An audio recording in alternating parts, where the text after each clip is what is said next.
सबसे पहली बात तो यही है कि आज काम काज का दिन है, इसके बावजूद आप सभी आए। सबके घर काम, सबके ऑफिस में काम,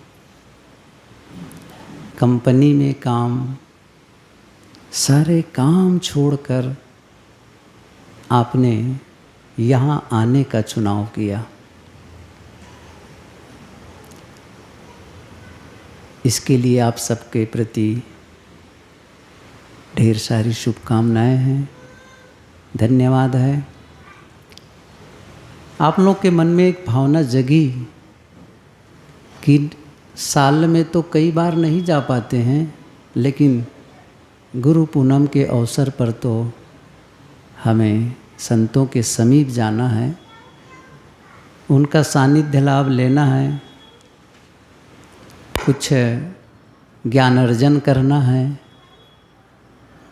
ये निश्चित रूप से गुरु के प्रति जो निष्ठा है, ज्ञान के प्रति निष्ठा है, ये आप लोगों का दिखाता है। काफ़ी देर से आप लोग संतों से, बहनों से विचार सुन रहे हैं।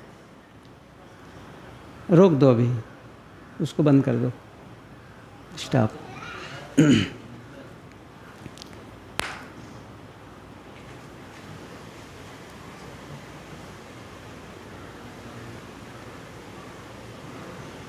काफ़ी चीज़ें, काफ़ी बातें आप लोग सुने।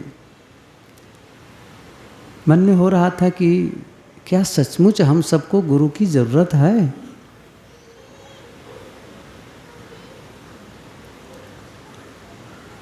और केवल मनुष्यों की ही क्यों ज़रूरत है गुरु की? अन्यों को तो नहीं है?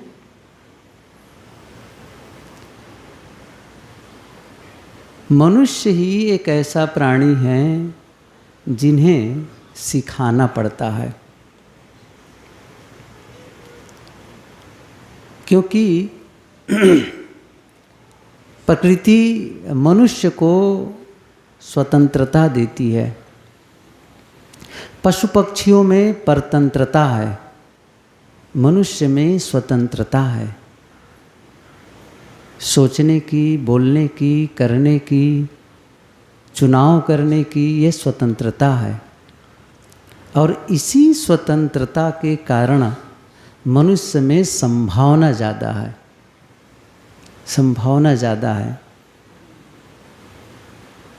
और इस संभावना को वास्तविकता में बदलने का काम करना, ये मनुष्य की एक बहुत बड़ी जिम्मेदारी है। जहाँ स्वतंत्रता होती वहाँ जिम्मेदारी भी बढ़ जाती है। जहाँ स्वतंत्रता होती है वहाँ जिम्मेदारी भी बढ़ जाती है। और जहाँ स्वतंत्रता होती है वहाँ पर पतन की संभावना भी बढ़ जाती है। विकास की संभावना बढ़ती है, उत्थान की संभावना बढ़ती है, तो पतन की भी संभावना बढ़ जाती है। और यदि सही मार्गदर्शन न मिले, सही ज्ञान न मिले, तो अधिकतम लोग अपने जीवन को खराब ही कर डालते हैं।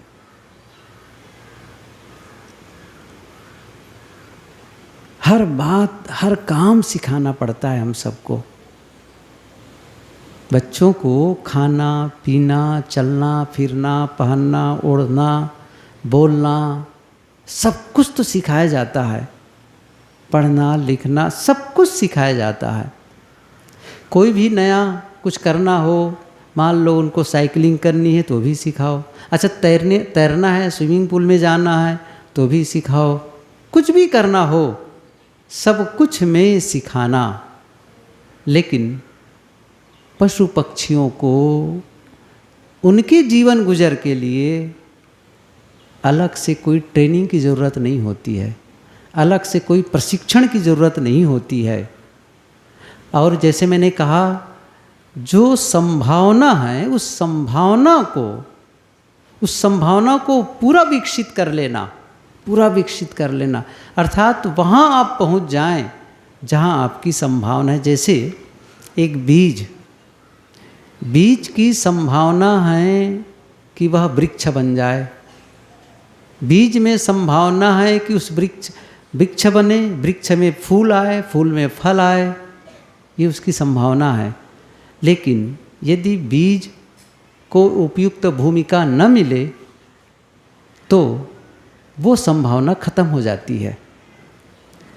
बीज में वृक्ष बनने की संभावना तो है, लेकिन यदि उसका सही ढंग से वपन, सही सिस्टम न दिया जाए तो बीज सड़ सकता है, बर्बाद हो सकता है, कुछ भी हो सकता है, और अब वो वृक्ष की संभावना खत्म हो जाती है।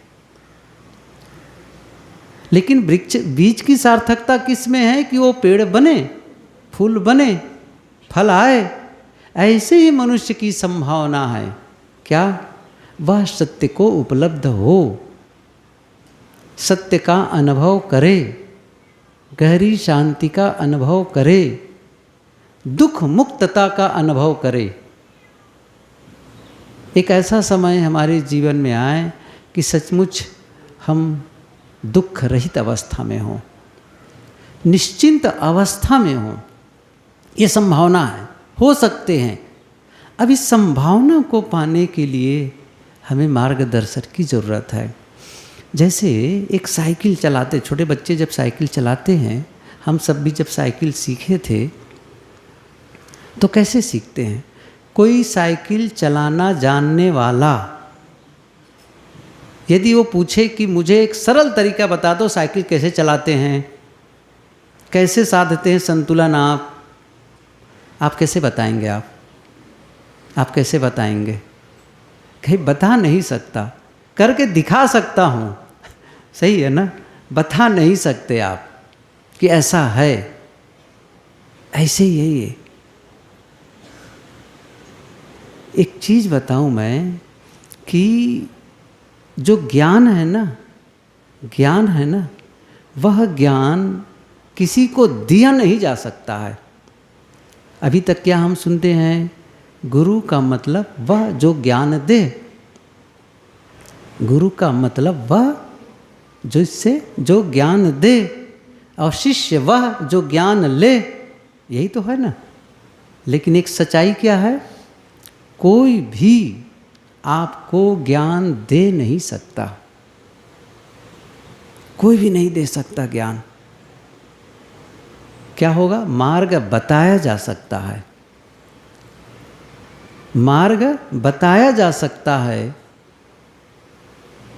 और उस मार्ग पे चलना आपको होगा।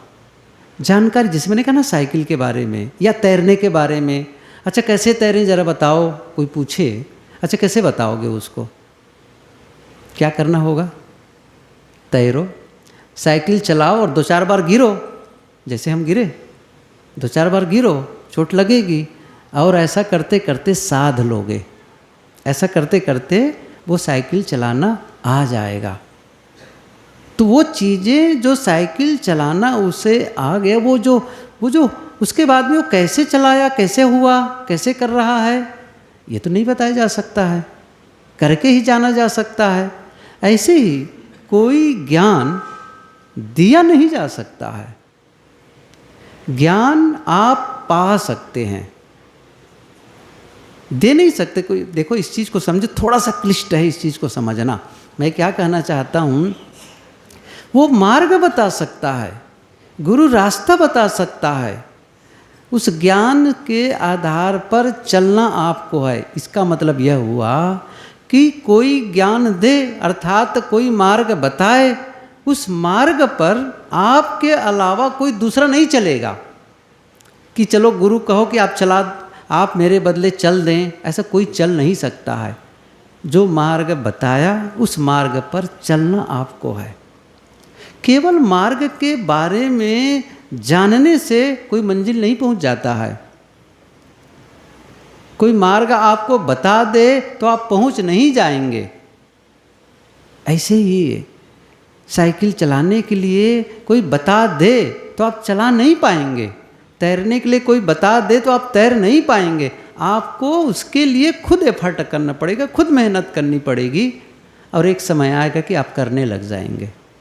ऐसे ही है ये भी, जो ज्ञान है ना, वह ज्ञान आपको चलना होगा। नहीं, यदि ज्ञान दिया जा सकता, बुद्ध हुए, करुणाशील थे, महावीर हुए, कबीर हुए, कृष्ण हुए, ईसा हुए, करुणाशील तो थे, दे देते सबको ज्ञान। ऐसा नहीं कि उनके मन में नहीं था कि चलो ज्ञान बताऊं या ज्ञान दूं लोगों को, लेकिन दिया नहीं जा सकता था, दिया नहीं जा सकता है, बताया जा सकता है, चलना आपको पड़ेगा। धर्म में यही अंतर है। जैसे विज्ञान है, विज्ञान बिल्कुल अलग चीज़ है।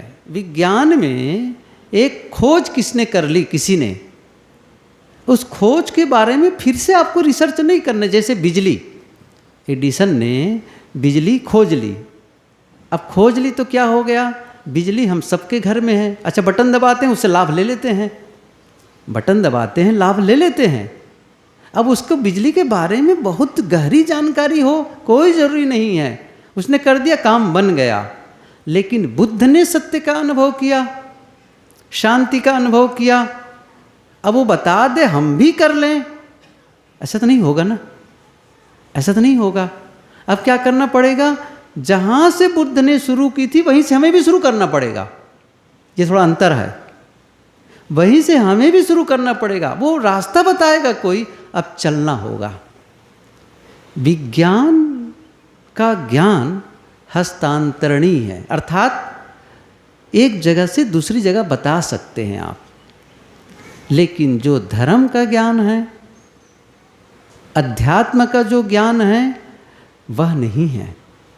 हमें खुद को चलना है। और इसीलिए समस्या क्या होती है, जब खुद को चलने की बात आती है तो हमारे पैर डगमगाते हैं, हम फिसल जाते हैं। और यहीं पर फिर शुरू क्या होता है, ऐसे भी गुरु हो जाते हैं जो कहते हैं कोई बात नहीं, हम बता रहे हैं रास्ता, ये मंत्र जप लो, ये पूजा कर लो, काम हो जाएगा, ऐसा कर लो, वैसा कर लो, और वही लोग भटक जाते हैं। लेकिन सही गुरु कौन है, वो है जो आपको मार्ग बता तो दे, लेकिन ये भी कह दे इस मार्ग पर चलना खुद को पड़ेगा, खुद को पड़ेगा। वहाँ आप चल के जब पहुँचेंगे ना तो ही वो ज्ञान हो पाएगा, तभी उसका अनुभव हो पाएगा, ऐसे नहीं हो पाएगा। इसलिए जहाँ तक सद्गुरु कबीर की बात है, उन्होंने साफ ये बातें कही है कि वो मेरे पास सत्य नहीं है, मेरे पास सुख नहीं है, मेरे पास शांति नहीं है, वो आपके पास है। जो तू चाहे मुझको छाड़ सकल की आस, मुझ ही ऐसा होए रहो सब सुख तेरे पास। सत्य आपके पास है, मोक्ष आपके पास है, परमात्मा आपके पास है। पास का मतलब अलग नहीं, वो आप ही हैं, सत्य तो यही है। बस वो उसे महसूस करना है, उसको आप अनुभव करेंगे। लेकिन कब, जब आप उस रास्ते पर चलेंगे, ये संभावना है।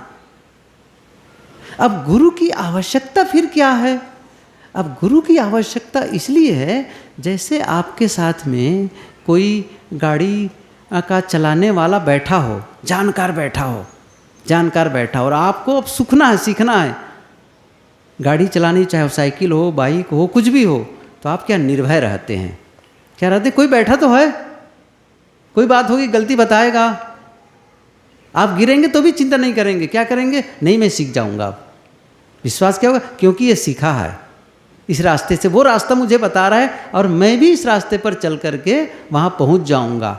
तो आप क्या होंगे, एक निर्भयता आएगी, एक आश्वासन मिलेगा। और जहाँ आप भूलेंगे, भटकेंगे, गलती करेंगे, वहाँ पर वो रास्ता आपको तरीका बता देगा। गुरु का महत्व यही है, गुरु के सानिध्य लाभ का महत्व यही है। जब आप उनके मार्ग पर चलना चाहते हैं या आते हैं, जुड़ते हैं, तो आपको एक आश्वासन मिलता है। आपको लगता है कि बस जहाँ वो पहुँचा है ना, वहाँ मैं भी पहुँचूँगा।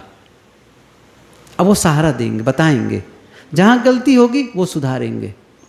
सुधारेंगे मतलब वो मार्ग बताएंगे कि भाई ऐसा नहीं, ऐसा करो। इसलिए गुरु के सानिध्य की ज़रूरत होती है, इसलिए आवश्यकता होती है। तो हमें गुरु की आवश्यकता तो है, इसको नकारा नहीं जा सकता है, लेकिन हम जब उस पथ पर चलते हैं तभी उसका अनुभव होता है। अब प्रश्न होता है कैसा गुरु चाहिए? वो साहब कहते हैं बहुत अच्छी बात, गुरु सिकलीगर कीजिए मन ही मस्कला दे, शब्द छोलना छोल के चित्त दर्पण करी ले। गुरु कैसा चाहिए? शिकलीगर।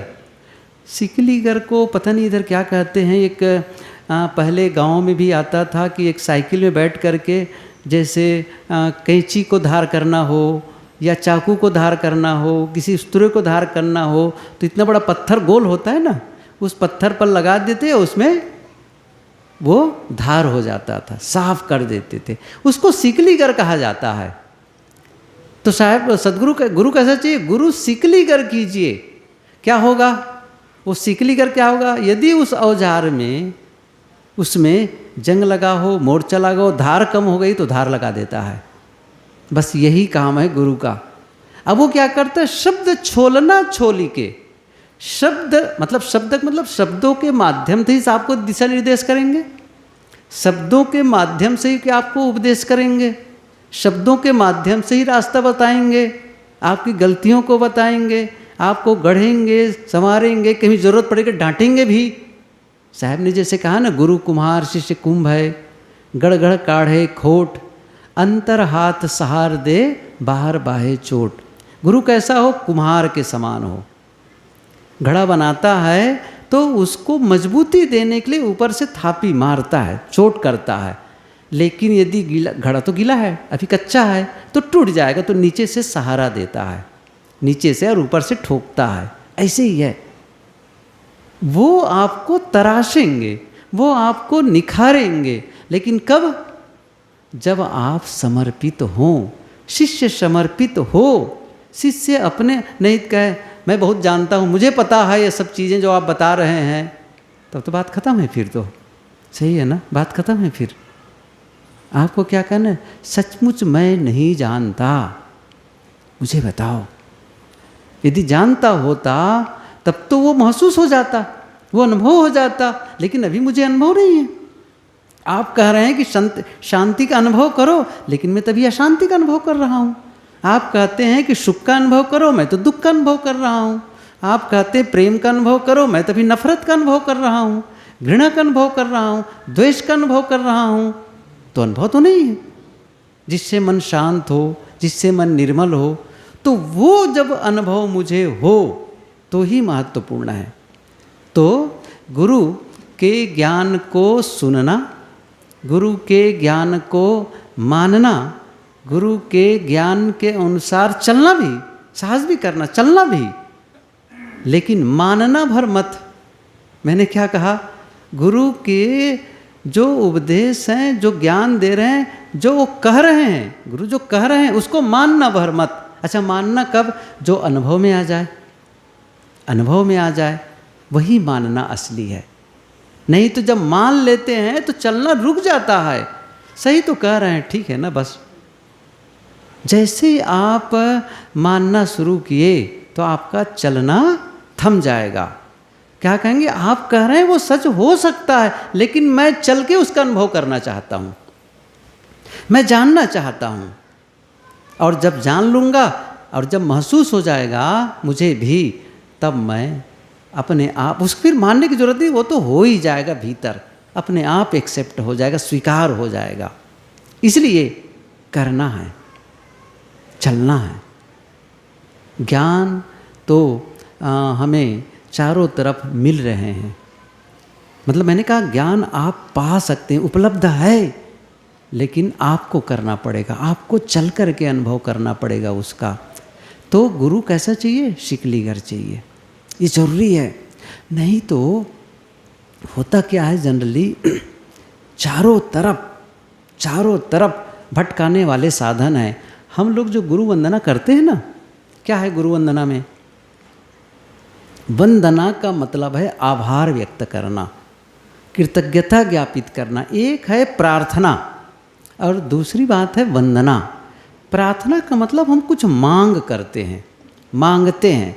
वंदना का मतलब है कि हम कृतज्ञता ज्ञापित करते हैं, आभार व्यक्त करते हैं कि आपने मुझे वह दिया, आपने मुझे वह सिखाया जो मैं सीखा नहीं था, आपने वह बताया जो मैं नहीं जानता था,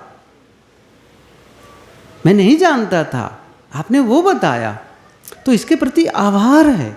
अच्छा, आभार भी कम निकलेगा जब सचमुच आप चलना शुरू, जब आपको भीतर से फीलिंग्स होगी। अच्छा, कैसे होती, मैं थोड़ी सी बात बताऊं।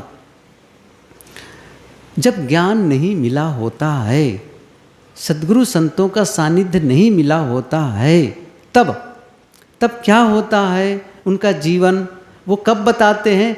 जब उस रास्ते पर चलते हैं और उसके जीवन में जब परिवर्तन आता है और उस परिवर्तन को जब महसूस करते हैं, तब उन्हें लगता है पहले मेरे जीवन की दशा क्या थी, अर्थात मेरा खाना, मेरा पीना, मेरा बोलना, मेरा आचरण कितना गलत था, कितना अव्यवस्थित था, कितना अव्यवस्थित था। कई भक्त ये बात बताते हैं, वो साफ साफ बताते हैं, जब मैं सद्गुरु से नहीं जुड़ा था तब मेरे जीवन में सारे अवगुण थे, सारे अवगुण। मैं क्या कह रहा हूँ? सारे अवगुण, गलत खाना, गलत पीना, गलत बोलना, गलत आचरण, सब कुछ गलतियाँ थी। लेकिन जैसे उनका सानिध्य मिला, जैसे उनका मैंने विचार सुना, बस एकदम से बदलाव किया अपने जीवन में, और अब वो जीवन है, अब वो जीवन है। कितना अंतर है।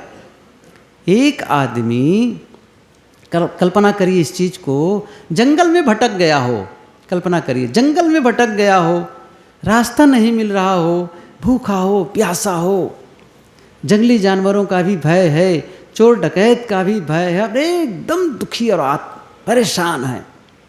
इतने में एक मार्गदर्शक मिल जाए, एक आदमी मिल जाए और पूछे, भैया मुझे इस जंगल से बाहर जाना है, मेरा उस गांव में जाना है, और वो रास्ता बताए, वो रास्ता बताए, और रास्ता ही ना बताए, आपको कुछ पीने के लिए पानी दे, कुछ खाने के लिए कुछ वस्तु दे, वहाँ से निकाल दे उस जंगल से, तो आपको लगेगा नहीं उनके प्रति कृतज्ञता, धन्यवाद का भाव नहीं जगेगा? यदि ये नहीं होते तो मेरी क्या दशा थी वहाँ, मैं कितना भटका हुआ था, कितनी बड़ी बात है, बहुत बड़ी बात है ये। तो वो पहले भटकाव वाली दशा को आप जानते हैं, फिर भटकाव से जब बाहर आ गए उसको जानते हैं। कब जानेंगे? जब आप चल के बाहर आ जाएंगे। इसलिए जब उनके प्रति कृतज्ञता का भाव, कितनी अच्छी बात हम लोग जब वंदना में गाते हैं, साहब ने जो इसको लिखा है कि काल जाल के फंदा भारी, गाते हैं ना रोज, काल जाल के फंदा भारी, परख लखायो भेयो। काल के जाल का चारों तरफ फंदा है। काल मतलब जिससे हमको तकलीफ मिले, जिससे हमको दुख हो, जिससे हम अपने पतन के रास्ते पर चल पड़े, हमको भटकाने वाले ऐसे लोग हैं, चारों तरफ फंदा भारी, चारों तरफ फैले हैं। आप सावधान न हो तो आपको भटकाने वाले मिलेंगे। ऐसे दृश्य दिखाई देंगे जिससे आप भटक सकते हैं, ऐसे शब्द सुनाई देंगे जिससे आप भटक सकते हैं, ऐसी चीज़ें बिक रही हैं जिसे खा करके अपना नुकसान कर सकते हैं, ऐसी चीज़ें बिक रही हैं जिसे पी करके अपना नुकसान कर सकते हैं, ऐसा व्यवहार किया जा रहा है जिसे आप करके अपना नुकसान कर सकते हैं।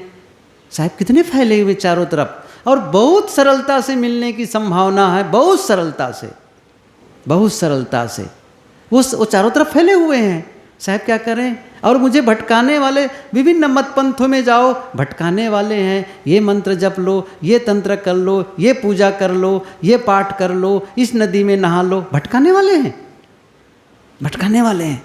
साहब क्या कहते हैं? काल जाल के फंदा भारी, परख लखायो भे, उसकी आपने परख करा दी, ये भेद बता दिया कि भैया ये रास्ता गलत है, ये रास्ता सही है, ये सतपथ है, ये कुपथ है, ये शांति का रास्ता है, ये अशांति का रास्ता है, ये आपने बता दिया।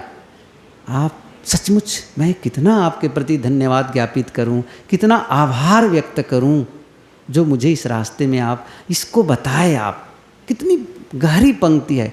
मैं इसका बहुत ज़्यादा व्याख्या नहीं, लेकिन इतनी सी बात, काल जाल के फंदा भारी परख लखायो भेव, भेव माने भेद, परखा दिए, उसका भेद बता दिए। वेद शास्त्र सब खोजत हारे, क्या कह रहे हैं? वेद शास्त्र सब खोजत हारे, खोज रहे हैं वेदों में, शास्त्रों में।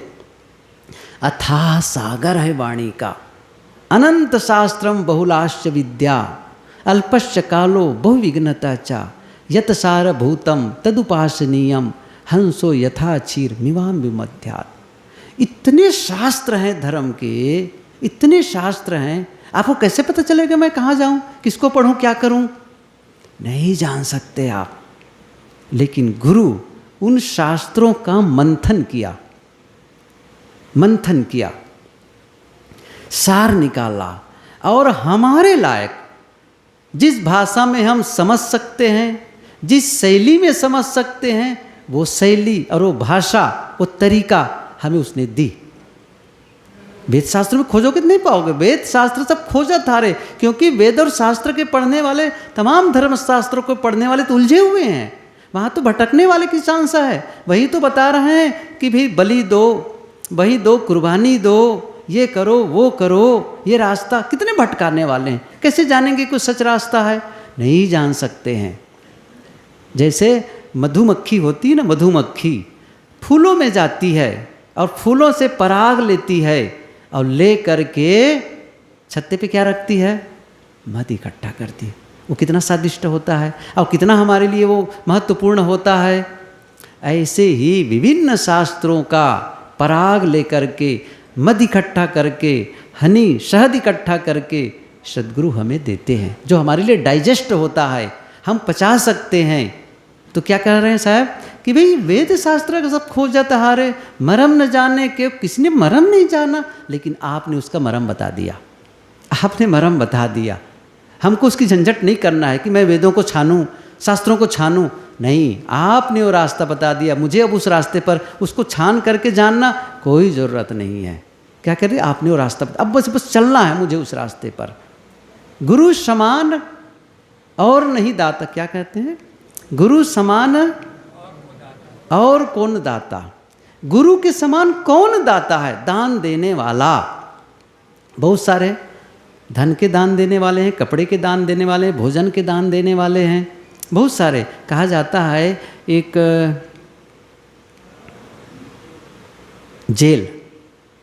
जेल में कुछ लोग गए, बड़े लोग, जैसे कोई मिनिस्टर गया, कोई कुछ गया, तो मिनिस्टर जाकर कहा, बताओ भाई जेल की व्यवस्था अच्छी हो, इसके लिए क्या करें? तो जेली लोग सभी बैठे हुए थे, सब कैदी बैठे हुए थे, बताओ निष्फिक्र हो करके उसमें हम कुछ कर सकते हैं। तो कहा कि देखिए यहाँ पर जो मच्छर है ना, बहुत मच्छर लगते हैं, बहुत मच्छर लगते हैं, रात में ठीक से नींद नहीं आती है। अच्छा ठीक है, मच्छरदानी की व्यवस्था कर दी जाएगी। कितनी अच्छी बात है भी, रात में ठीक से सोएंगे, सही है ना?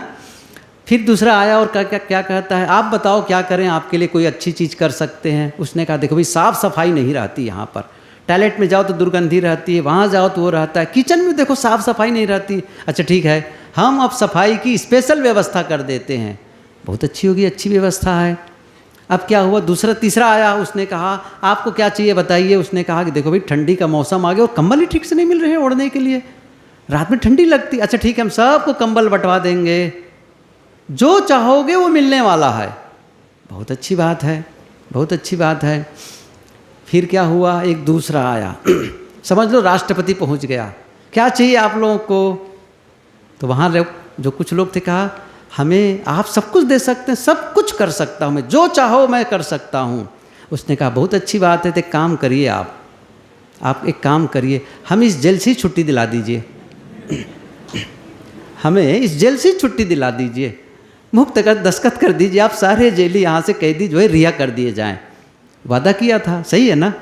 अच्छा बताओ कौन दानी अच्छा है? वो जो कंबल बांटने वाला, मच्छरदानी देने वाला, भोजन देने वाला, कि जेल से छुड़ाने वाला? साहब क्या कह रहे हैं? गुरु समान और कौन दाता। समझ रहे हैं ना? ये दान है, सबसे बड़ा दान ये ध्यान है, जिससे आपके भीतर की कड़वाहट मिट जाएगी, जिससे आपके भीतर की गंदगी साफ हो जाएगी और आप शांति का अनुभव करने लग जाएंगे। जहाँ परिवार में आपस में संघर्ष, वहाँ आप प्रेम का अनुभव करने लग जाएंगे। जहाँ आपके मन में नफरत और द्वेष आता था, अब प्रेम और मैत्री का भाव जगता है। कौन दिया? गुरु ने दिया। गुरु ने वो पथ बताया, वो ज्ञान दिया। तो गुरु के समान कौन दाता है? कोई नहीं, कोई नहीं। इसलिए साहब क्या कहते हैं कि गुरु समान और को दाता। इसलिए क्या करें? अब आगे की पंक्ति सुनिए, ताकि करिए सेव, ताकि करिए सेव। तो ऐसे गुरु जो हमें यह रास्ता बताया, उनकी सेवा करो, उनकी सेवा करो। अच्छा, सेवा कैसे करेंगे? जब गुरुजी विश्राम हो करें तो लाओ मैं पैर दबाऊं, चलो आपको बाथरूम में स्नान कराऊं, चलो ठीक है, ज़रूरत पड़े तो वो करो। लेकिन असली सेवा क्या है? मुझे कई बार अनुभव हुआ है गुरुदेव जी के साथ, जब हम लोग भ्रमण किया करते थे और जब गाड़ी में बैठ गए गुरुदेव जी, और जब लोग खड़े होते थे, स्वाभाविक जैसे आप लोग खड़े होते हैं, आपके घर कोई मेहमान जाएं या संत जाएं, तो जब गाड़ी में बैठे तो सब लोग इकट्ठे हो जाते, भाई चलो अंतिम में विदा करें उनको, तो आभार व्यक्त करें, आप आए, बड़ा अच्छा लगा, यही तो होता है ना। वहाँ जब पहुँचते थे तो लोग क्या कहते थे कि गुरुदेव जी आपकी सेवा नहीं कर पाए, कैसे करें, उतनी सेवा नहीं हो पाई। या कभी कभी फ़ोन से भी लोग कहते थे, गुरुदेव जी आपके लायक कोई सेवा हो तो मुझे बताइए, मैं क्या सेवा कर सकता हूँ, मुझे भी सेवा का अवसर दीजिए। गुरुदेव जी क्या कहते थे? अपना सुधार कर लो, यही सबसे बड़ी सेवा है। अपना सुधार कर लो, यही सबसे बड़ी सेवा है। आखिर यही तो चाहते हैं गुरु। क्या चाहते हैं? आप मुझे बहुत सारा दान दक्षिणा दो, भले नरक में जाओ, वो सही गुरु हैं? आप एक पैसा मत दो, एक रुपया मत दो, कोई ज़रूरत नहीं है। क्या आपने अहंकार को दिया? क्या आपने गलत आदत को दिया? वो छोड़ दो। कौन खुशी होगी बताओ? कोई मुझे 100 रुपये ला करके दे, और एक आदमी कहता है साहब आज तक के मैं सिगरेट पीता रहा, लेकिन यहाँ आकर के जब विचार सुना संतों का, और मैंने सदा सदा के लिए सिगरेट छोड़ दिया, सदा सदा के लिए सिगरेट छोड़ दिया। आप बताएं मुझे किसके जो 100 रुपया देने से ज़्यादा अच्छा लगेगा, या वो 100 रुपया वो सिगरेट सदा सदा के लिए छोड़ने के लिए जो कहा संकल्प ले रहा है या छोड़ दिया है, कौन अच्छा लगेगा? समझ रहे हैं ये बात मैं क्या कहना चाहता हूँ? वो अच्छा रहेगा। आपने क्या कहा? बस बहुत लड़ते थे हम लोग, पति और पत्नी बहुत लड़ते थे, लेकिन जब से यहाँ आने लग गए हैं ना, अब वो लड़ाई ख़त्म हो गई है। किसमें अच्छी लगे, किसमें खुशी होगी हमको? सही बता रहा हूँ ना मैं, किसी को भी खुशी किसी होगी इससे। और मेरी देखो गुरु की ही बात नहीं कहूँ, एक माता पिता ये देख रहे हैं कि मेरे बच्चे लड़ रहे हैं आपस में, लेकिन जब संत के पास गए, गुरु के पास गए और उसकी लड़ाई ख़त्म हो गई, उस पिता को कितनी अच्छी लगेगी, कितनी खुशी होगी। साहब क्या कह रहे हैं? गुरु समान और नहीं दाता, ताकि करिए सेव। ये सेवा क्या करनी है? ये सेवा है। अब स्थूल बात भी आती है, संत लोग भक्त लोग देखते हैं भाई हम तो कमाते हैं तभी हमको पैसा मिलता है और हमारा जीवन गुजर होता है, वो तो कमाते नहीं हैं, उनकी कोई कंपनी नहीं है, उनकी कुछ नहीं है, तो हम भी अपना जीवन उनके जीवन गुजर के लिए कुछ दें। तो क्या दें? खाने पीने के लिए कुछ चीज़ें दे दें, पहनने के लिए कुछ चीज़ें दे दें, या फिर हम नहीं कर सकते, चलो साहब इतना दक्षिणा रख लो, आप अपने ज़रूरत के हिसाब से रख लेना, जहाँ स्वास्थ्य खराब हो वहाँ उसका उपयोग कर लें, जहाँ भी ज़रूरत पड़े उपयोग करो। ये एक सामान्य है, एक व्यवहारिक है, ये व्यवहारिक है, तो ये भी करते हैं, कोई गलत नहीं है। लेकिन असली चीज़ क्या है? आत्म सुधार। असली चीज़ है आत्म सुधार। लेकिन एक चीज़ थोड़ा दूसरे पक्ष को बताऊं मैं, अब दूसरे पक्ष को थोड़ा बता रहा हूं।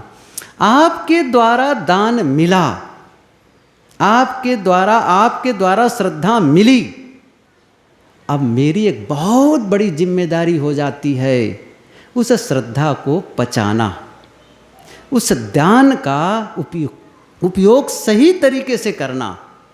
आप इसलिए दे रहे हैं कि ताकि मेरा उदर पोषण हो, उदर पोषण हो। और उदर पोषण क्यों हो? ताकि मैं अपने संयम का पोषण कर सकूं, मैं अपनी साधना का पोषण कर सकूं। यदि मैं उसको पा करके उदर पोषण के साथ संयम का पोषण नहीं कर रहा हूं, साधना का काम नहीं कर रहा हूं, तो वो जो आपका धन है ना, एक दिन पेट फाड़ के निकलेगा। ये हम लोग के लिए कह रहा हूं मैं। क्या होगा? वो इतना नुकसान करेगा, इतना नुकसान करेगा जिसकी भरपाई बहुत कठिन है। फिर आप श्रद्धा करते हैं, उस श्रद्धा, देखो श्रद्धा लेना बड़ा सरल है, लेकिन श्रद्धा को पचाना बहुत कठिन है, बहुत कठिन है। और कब हो सकता है? जब अपेक्षाएं हैं, संतों से अपेक्षाएं हैं, गुरु से अपेक्षा है, उनसे लोगों से कि ये कैसे पथ पर चले, इनके शब्द कैसे निकले, इनके विचार कैसे हों, इनका व्यवहार कैसे हों, इनका जीवन कैसे हो। आप संत के पास गए, गुरु के पास गए और उसका मन शिकायत से भरा है। आप आए, भगत क्यों घर से ऐसे उलझे हुए थे, चलो संत के पास जाऊं। और जैसे आए, मैंने क्या बताएं, देखो मेरे साथी इसने वैसा किया, उसने वैसा किया, उसने वैसा किया, क्या बताऊं, बड़ा झंझट है, बहुत परेशान हूँ, रात में बेचैनी होती है। आप क्या कहेंगे? अच्छा होता मैं घर में ही रहता। सही है ना? अच्छा होता मैं घर में ही रहता।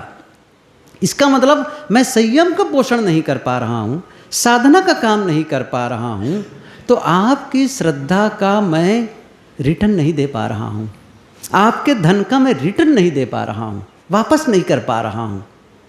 मैं ये कहना चाहता हूँ कि आप सेवा करते हैं, ये आपका दायित्व करते हैं, आपकी विशेषता है। लेकिन उस सेवा को लेकर के यदि संत जन, यदि गुरुजन उसका अपने जीवन को आत्म साधना की ओर उस शक्ति को नहीं लगाते हैं, तो वो नुकसान करेगा। इसलिए साहब क्या करें? सेवा करो। तो आप यदि धन से सेवा करते हैं वो भी ठीक है, अच्छी बात है, करो। और उसी से ये सारी और चीज़ों सेवा होती, और लोग भी आते हैं इसके माध्यम से करते हैं, सहयोग देते हैं, लेते हैं, तो ये ठीक है। लेकिन ये बहुत महत्वपूर्ण है। अंतिम पंक्ति क्या है? साहेब कबीर अभय पद दाता, पूर्ण परख स्वमेव। सदगुरु क्या कहते हैं? ये सदगुरु श्री पूर्ण साहेब जी जो बीजक की पहली टीका लेखक, उनकी ये पंक्तियां हैं। क्या कह रहे हैं? साहेब कबीर अभय पद दाता। अभय पद, निर्भय पद। आप हम सबको निर्भय बना देते हैं, भय रहित जीवन। भय कब होता है? भय कब होता है? ख्याल है भय कब होता है? भय कब होता है? भय होता है जब गलती होती है। समझ रहे हैं ना? एक उदाहरण दूं, कुतरा है, कुतरा, समझ रहे हैं ना? कुत्ता आया और आपने रोटी दे दी, ठीक है, रोटी दे दी, और रोटी उसको वहीं बैठकर खाएगा ना? क्या करेगा? रोटी वहीं बैठकर खाएगा और पूंछ बहुत हिलाएगा। समझ रहे हैं ना? अच्छा, मान लो उसने रोटी चोरी से निकाली है घर से। ख्याल करिए, कुत्ता चोरी रोटी को ऐसी चोरी से आपके बिना देखे, और आपने देख लिया, बैठ के खाएगा? अच्छा, बैठ के खाएगा? अच्छा, क्यों भागेगा? ये चोरी है। समझ रहे हैं ना? ये चोरी है। भय कहाँ आता है? भय कहाँ आता है? गलतियों से, गलतियों से। साहब क्या कर रहे हैं? साहेब कबीर अभय पद दाता। अभय पद कब होगा? जब आप दोष मुक्त हो जाएंगे। यही तो चाहते हैं। तब कोई भय नहीं, कोई भय नहीं। यहीं पर एक आदमी हो, कल्पना करिए, वो चोरी करके आया हो बस आधा घंटा पहले, और क्या किया, कहाँ जा छिपूं, ये बड़ा अच्छा जगह है सत्संग में, कोई संदेह नहीं करेगा, आके बैठ गया, ठीक है। इतने में एक दूसरा भगत जो पुलिस वाला है, वो वर्दी पहन के आ गया। समझ रहे हैं ना? पुलिस वाला वर्दी पहन के आ गया। अच्छा, बाजू में बैठ गया। अच्छा, कितनी संभावना है कि वो आदमी बैठा रहेगा? बैठा रहेगा। अच्छा, बाकी लोग बहुत अच्छा है, पुलिस आ गया, कोई झंझट नहीं होगा। आप लोग क्या मानेंगे? बहुत अच्छा है, पुलिस वाले भगत आ गया, कोई झंझट नहीं होगा, कोई बात आ गई तो संभाल लेंगे। अच्छा, उनके लिए क्या होगा? बहाना बनाएगा कैसे भागूं। समझ रहे हैं ना? निर्भय, अभय, ये भय है, भय। गलती करने पर भयभीत होते हैं और गलती से जब दूर हो जाते हैं निर्भय हो जाते हैं। साहब क्या कर रहे हैं? साहेब कबीर अभय पद दाता पूर्ण परक समयो। वो पूर्ण पारक में समा जाओ, पूर्ण स्थिति में समा जाओ, आत्म स्थिति में समा जाओ, अपने आप में लौट आओ। ये साहब का संदेश है, ये गुरु का ज्ञान है। ये गुरु का ज्ञान हमें मिला सद्गुरु का, अब हमें क्रम क्रम चलना है। तभी तो गुरु, ये गुरु पूर्णिमा की सार्थकता है। नहीं तो गुरु बहुत अच्छे, गुरु ये हैं वो हैं, मेरे गुरु अच्छा, उसमें भी कंपटीशन, मेरे गुरु अच्छे हैं, मेरे गुरु बड़े हैं। कमाल है ना? चलो मेरे गुरु दरबार में चल के देखो, कितनी बड़ी जगह है, कितनी अच्छी व्यवस्था है, कितने सारे बर्तन हैं, कितनी सारी गाड़ियां हैं। ऐश्वर्य का वर्णन मत करो ऐश्वर्य का वर्णन मत करो। आपके गुरु अच्छे हो सकते हैं, निश्चित अच्छे हो सकते हैं। क्या आप हम सब में छींटे पड़े हैं उसके हैं? उसकी कुछ सुगंधी आई है तो ही महत्वपूर्ण है। इसलिए आवश्यकता है ऐसे गुरु की शरण में जाएं, जिनका सानिध्य लाभ पा करके, जिनके साथ चल के, जिनके साथ में साथ रह करके हमें भी अपने दोषों को छोड़ने के लिए बोध मिले, अपनी गलतियों को छोड़ने के लिए एक सहयोग मिले और आत्म शांति को अनुभव करने के लिए, सत्य के अनुभव के लिए प्रेरणा मिले, हमें वो सहयोग मिले। ऐसे गुरु के सानिध्य में जाना है। और हम सभी सौभाग्यशाली हैं कि सद्गुरु कबीर के विचारों से सानिध्य में आए हैं, जहाँ पर सारे भ्रम, सारे अंधविश्वास से हम मुक्त हैं और एक सही रास्ता, साफ सुथरा रास्ता हमें मिला। और उस रास्ते तो मिला है, सही है, लेकिन रास्ते पर न चलो तो क्या होगा? साहब ने बहुत अच्छी बात कही, कबीर साहब ने, राह बिचारी क्या करे जो पंथिन चले विचार, आपन मार्ग छोड़ के रहे उजार उजार। रास्ता क्या करेगा? पथ तो है, रास्ता बता दिए कबीर साहब जी, पथ, इसलिए पंथ कहते हैं। कबीर पंथ, पंथ माने रास्ता, पथ, वो रास्ता बताएं, इस रास्ते से चलो। अब नहीं चल रहे हैं, खाई खंदक में चल रहे हैं, कांटे कंकड़ लग रहे हैं, क्या होगा? दुखी होंगे। तो हम सभी गुरु के सानिध्य में आए हैं और उनका लाभ लें और जीवन को संकल्प लें। मैं जितने कई लोगों का फ़ोन आया और कहते थे कुछ आशीर्वाद दीजिए, कुछ गुरु पूर्णिमा का अवसर, मैंने यही कहा, गुरु का ज्ञान हमारे जीवन में फलित हो, इसके लिए संकल्प ले लें। हम गुरु का ज्ञान हमारे जीवन में फलित हो, इसके लिए संकल्प लें। ऐसा जीवन बनाएं कि गुरु का ज्ञान भीतर उतर जाए और हमारा जीवन ट्रांसफॉर्म हो जाए, बदल जाए, तो ही हमारी ये सार्थकता होगी। आप सबके प्रति पुनः मैं धन्यवाद ज्ञापित करता हूँ, आभार व्यक्त करता हूँ कि आप सभी इस गुरु पूर्णिमा के अवसर पर आए और महत्व दिए यहाँ आने का। और वो अपने लिए है, किसी और के लिए नहीं है।